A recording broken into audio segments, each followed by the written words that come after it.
Hola, bienvenido a La Palabra en Punto, aquí en RTQ. El día de hoy quiero platicar contigo de algo que es tan pequeñito, que casi no se ve. De hecho, muchas personas ignoran esto de lo que te voy a hablar. Me refiero a la coma y al punto, a los 3 puntos, punto y coma, 2 puntos y signos de interrogación y signos de exclamación. En particular, iniciaríamos con la coma. Y te digo que es tan pequeñito porque apenas es un signo, una señal. Signo, en latín signum, significa señal. Es una señal, nos está señalando algo. Pero, bueno, aunque lo escribimos o lo vemos estos signos en los libros cuando leemos algún texto, muchas veces no les ponemos atención y los brincamos como si no existieran. O bien cuando a veces sí les ponemos atención, pero no reparamos en cuál es su significado, su origen etimológico, cómo es que surgieron y por qué tienen esa forma. Bueno, pues de eso te voy a hablar el día de hoy. Vamos a iniciar con la palabra coma. Dije la palabra. La palabra coma viene del griego coma, pero hay 2 formas de decir coma en griego. Una es así, coma, como la O, como que subes y bajas. Se llama acento circunflejo, que lo tienen por ejemplo, en griego, también en francés, entonces sería coma. Y la otra es coma, con doble M, coma. Bueno, la primer coma significa sueño o interrupción de estar uno despierto y entonces quedar dormido momentáneamente. Es como un letargo, pero este letargo dura un cierto tiempo. Y de ahí viene que cuando una persona, por ejemplo, ya no está consciente, dicen está en coma. Fíjate la palabra que se usa, está en coma. Bueno, ese es en griego cuando decimos coma. Pero cuando decimos coma con doble M, significa pausa, pero esta pausa para nosotros es una pausa en un sentido de silencio. Sin embargo, originalmente era un rasgar. Es un rasgar para indicar que ahí hay un alto. Haz de cuenta, va uno caminando y hace una pausa, se detiene porque ahí hay un alto, algo que está indicando que se tiene uno que detener. Está rasgado. Bueno, pues eso es lo que significa la palabra coma. Por eso, si te fijas, cuando alguien se desmaya, decimos, bueno, que sufre un desmayo prolongado, decimos está en coma. Y también usamos coma gramaticalmente. Esa es la palabra coma. Ahora bien, el punto, fíjate que la palabra punto viene de puntum en latín. Puntum. Sin embargo, esta palabra lo que significa no es para nosotros lo que tenemos actualmente, sino es orificio, puede significar hoyo o picadura de algo, es decir, cuando alguien hacía un piquete, vamos a una punzada, o sea, con un punzón haces un hoyo, ese hoyito que se hacía ahí, a ese hoyito se le llamaba punctum. Y que significaba precisamente hoyo, o sea, un hoyo para indicar que ahí se había puesto un punzón para hacer este hoyito. Esa es la palabra punctum, que después deriva en el castellano, en nuestro idioma, como punto. Entonces, cuando decimos coma, lo que estamos diciendo es un rasgar, hasta aquí, hay un alto. Cuando decimos punto, no es una rasgadura, es un hoyito. O sea, es un punto, un hoyo, un orificio. Bueno, ahora bien, cuando ponemos, por ejemplo, 3 puntos, ponemos 1, 2, 3 puntitos, no se ponen 4, ni 5, ni 6, ni más, o 7. Hay personas que cuando van a poner 3 puntos o puntos suspensivos, también les llamamos así, ponen muchos puntos. Te habrás fijado que le ponen punto, punto, punto, punto, punto. Es error. Solamente deben ir 3 puntos. ¿Por qué son 3 puntos? ¿Te has preguntado alguna vez? Bueno, pues son 3 porque indican pasado, presente y futuro. Lo que estamos diciendo al hablar de pasado, presente y futuro es que hay una temporalidad. Dicho de otra manera, que ahí continúa. O sea, ahí continúa. Ahora bien, cuando ponemos dos puntos, lo que estamos diciendo es que ese doble hoyito es porque vamos a decir ahora algo de lo que estábamos mencionando anteriormente. Es decir, vamos a explicar algo que previamente se ha mencionado. Esos son los dos puntos. Es una explicación que viene de algo que ya se mencionó anteriormente. Uno más es el punto y la coma, ¿no? Punto y coma. Y bueno, ahí ponemos el punto arriba y la coma abajo. Y ahí lo que estamos diciendo es que al tener un punto, es decir, como te decía, un punzón, un hoyito ahí, y además la coma, que es una rasgadura, lo que estamos diciendo es que hay una pausa o debe haber una pausa mayor. No es una pausa igual que en la coma, que hacemos una pausa, guardamos tantito silencio. No, en el punto y coma hacemos una pausa mayor. Hasta aquí los cuatro, digamos, signos más comunes, que son punto, coma, dos puntos, punto y coma, y luego cuando ponemos los tres puntos suspensivos. Ese es el significado de dónde viene y también el por qué, digamos, los estamos usando así. Ahora, hay otros dos signos que utilizamos mucho y que a veces, desgraciadamente, no se utilizan de manera correcta, o al menos eso está sucediendo en los últimos años en nuestro idioma, en el español.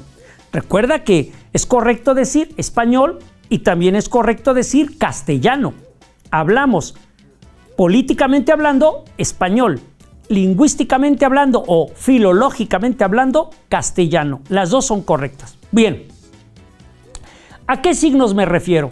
Bueno, pues me refiero a los signos de interrogación y a los signos de exclamación. ¿Te has fijado que el signo de interrogación es un palito y luego como una pancita y arriba un puntito? Y cuando lo cerramos es al revés, es la pancita, luego el palito y el puntito abajo. ¿Por qué tiene esa forma? Digamos, ¿de dónde salió? Bueno, pues viene del latín, porque originalmente no existía ese signo. Entonces, para poner una pregunta se ponía quaestio. Se escribe quaestio en latín, pero no se pronuncia la A. Entonces no se dice quaestio, sino quaestio. De ahí viene el inglés question, pero también en el español cuestión, de latín, quaestio. Y quaestio significa pregunta o preguntar.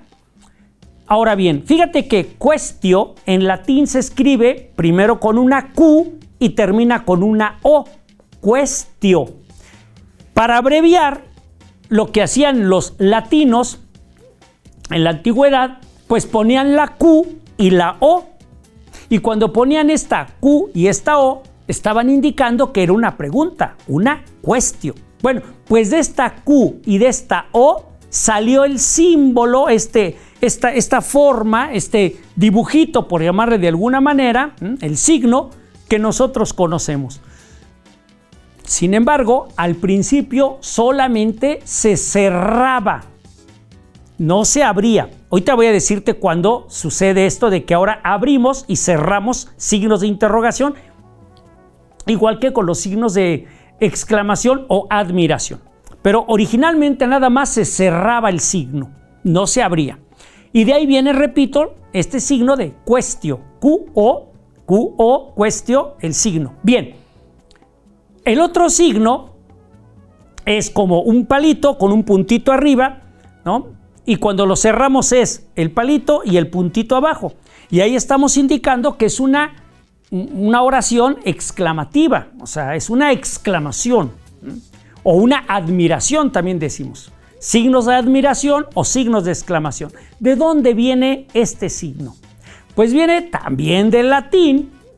Y lo que pasa es que en latín había una expresión para, digamos, demostrar júbilo, alegría, y esta palabra era io, así como se escucha, io.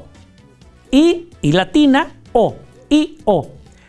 Bueno, pues de este I-O salió precisamente el signo de que nosotros conocemos, que es el palito con el puntito arriba y luego el palito con el puntito abajo. De ahí viene de I-O. ¿Por qué I-O? ¿Qué significaba en el latín, en los antiguos romanos? Pues significaba una exclamación de júbilo, pero era una exclamación, fíjate, una exclamación. Entonces, para no tener que poner I-O, empezaron a poner el signo, pero solamente se cerraba, igual que en el de interrogación. Fíjate, en el de interrogación solo se cerraba. En el de admiración o exclamación solo se cerraba. Y bueno, entonces, ¿qué pasó? ¿Por qué después, digamos, también abrimos y luego cerramos? Pues mira, esto se da a partir del siglo XVIII. Cuando se publica la primer gramática de la Academia de la Lengua, ¿no? La lengua de nuestro idioma, del español, de la Academia de la Lengua, de la Real Academia de la Lengua, se llama Gramática de la Real Academia de la Lengua, el nombre correcto es así, Gramática de la Real Academia de la Lengua. Esto fue en 1741, siglo XVIII, casi a la mitad, 1741. Bueno, pues en esta época, cuando se publica la primer gramática en español, este signo solo se cierra, no se abre, no se abre. Sin embargo, en ambos casos, el de interrogación y el de exclamación. Sin embargo, pocos años después, cuando se publica la segunda edición de la gramática de la Academia, de la lengua del español, que es una segunda edición, esto se da en 1754. Y ahí, en esta segunda edición, es cuando aparece que se abre y se cierra. Entonces, si alguien nos preguntara de nuestro idioma, ¿cuándo empezamos a utilizar en el español o castellano, repito, eso de que abrimos y cerramos el signo de exclamación y el de interrogación? Pues ya lo sabes, a partir de 1754. Anteriormente solamente se cerraba. Y como tú sabes, la mayoría de las lenguas, europeas, solamente cierran, no abren.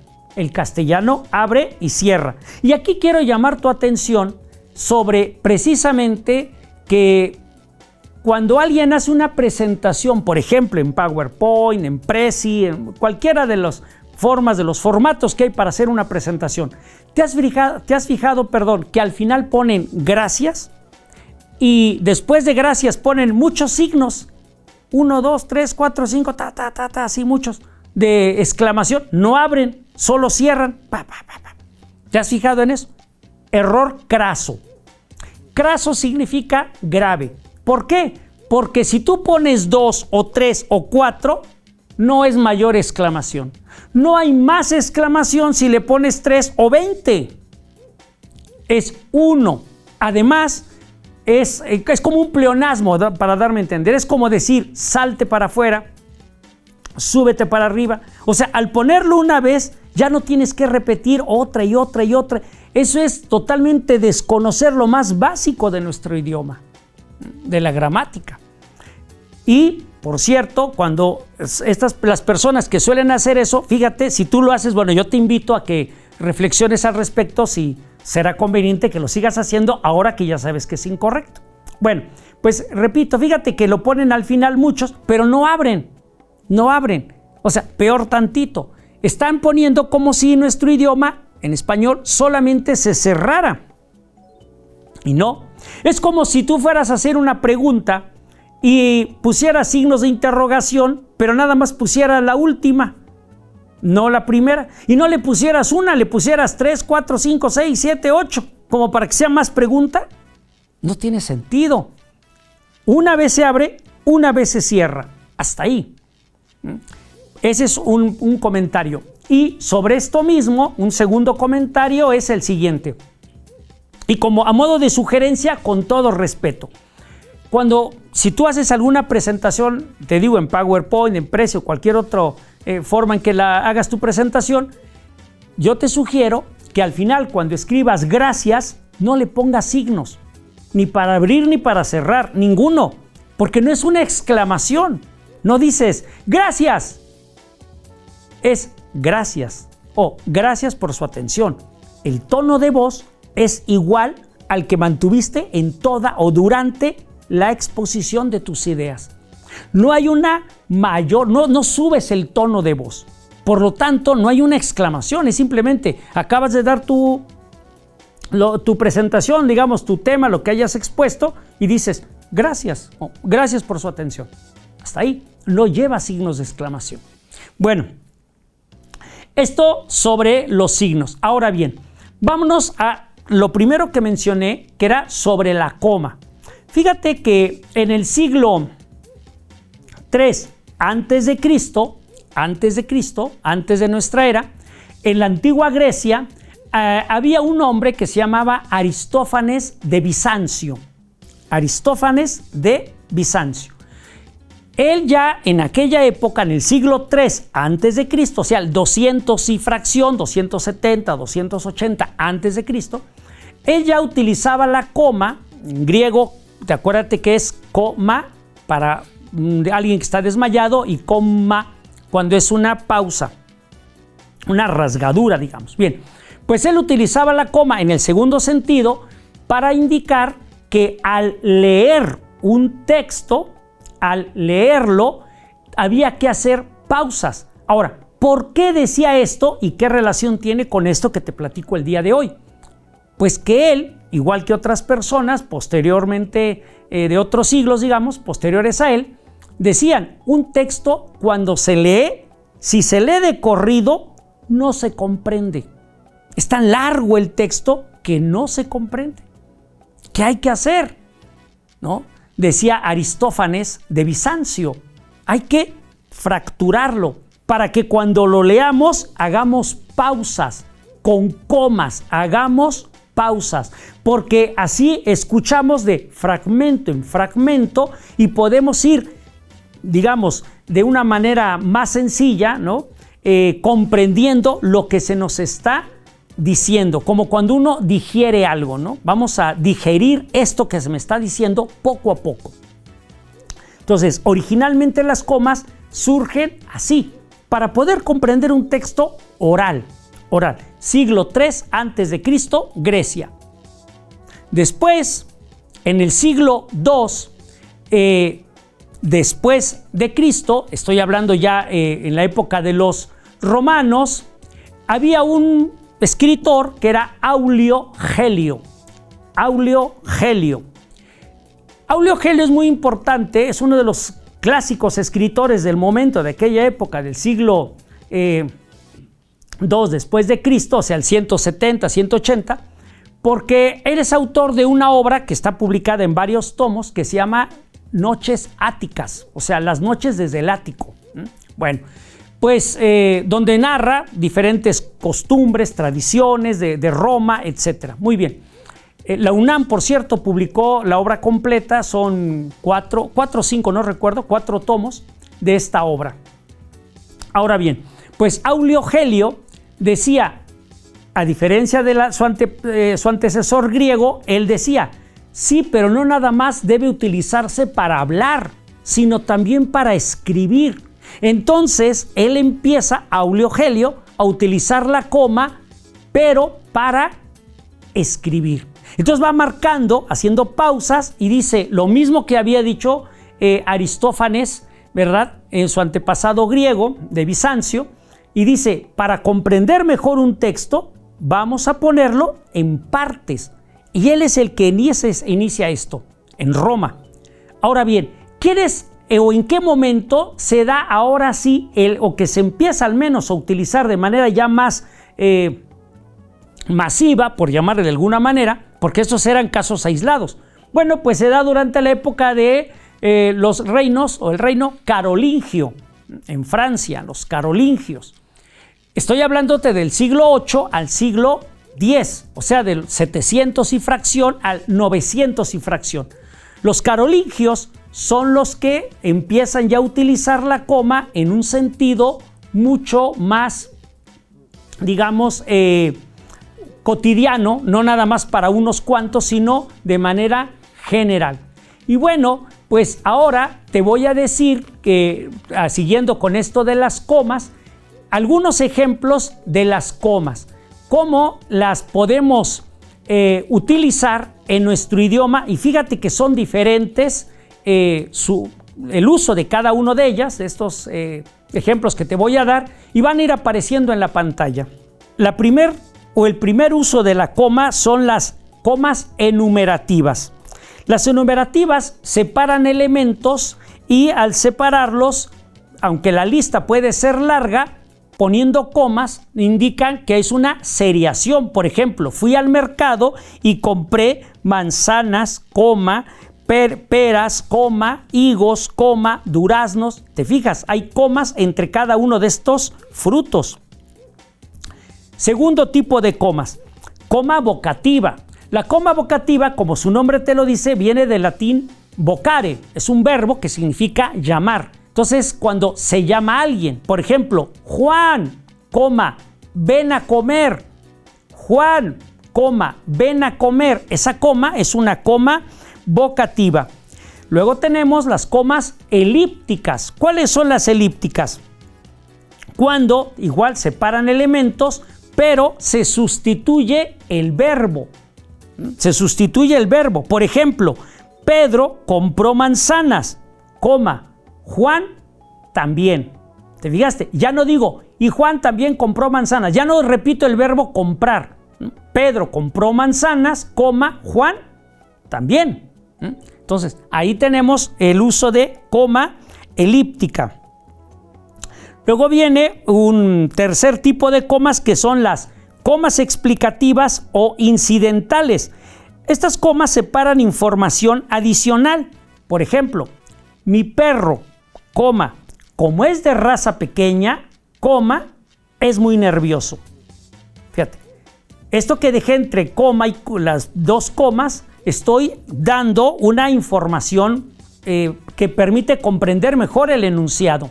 Sin embargo, no es parte del enunciado porque yo puedo leer desde la primera coma hasta la segunda y se entiende. ¿Cómo te diría? Así, mi perro es muy nervioso. Sin embargo, al decir, como es de raza pequeña, estoy dando una información mayor. Se llaman enunciados complementarios. Bueno, este tipo de comas son explicativas. Otro tipo de comas son las apositivas. ¿Cuáles son las comas apositivas? Bueno, cuando se especifica el significado de la palabra que se refiere. Por ejemplo, José, coma, el director, coma, ordenó, y lo que tú quieras ponerle, ordenó asistir a la reunión. José, coma, el director, coma, y el director, lo que estamos diciendo ahí es precisamente que cuál es su, digamos, su función. ¿Quién es ese tal José? Es el director. Bueno, y así como esta coma, estas que te acabo de mencionar, hay más. Te invito a que te metas a internet y pongas usos o coma, sus usos o usos de la coma y luego le pongas gramática para que veas los diferentes usos. Cuando tú comprendas que tiene diferentes usos, te va a permitir mejorar tu redacción, tu escritura, para que te expreses de una manera mejor, más profunda, pero también te va a permitir leer mejor un texto, como decían los griegos, los romanos, que te mencioné hace rato, el griego y el romano, porque ello, al final de cuentas, nos muestra cómo está estructurado el texto. Y bueno, pues espero que haya sido de tu interés este tema, los signos de ortografía, signos de, digamos, gramaticales, y te espero en una siguiente edición de este programa, La Palabra en Punto, aquí en RTQ. Hasta entonces.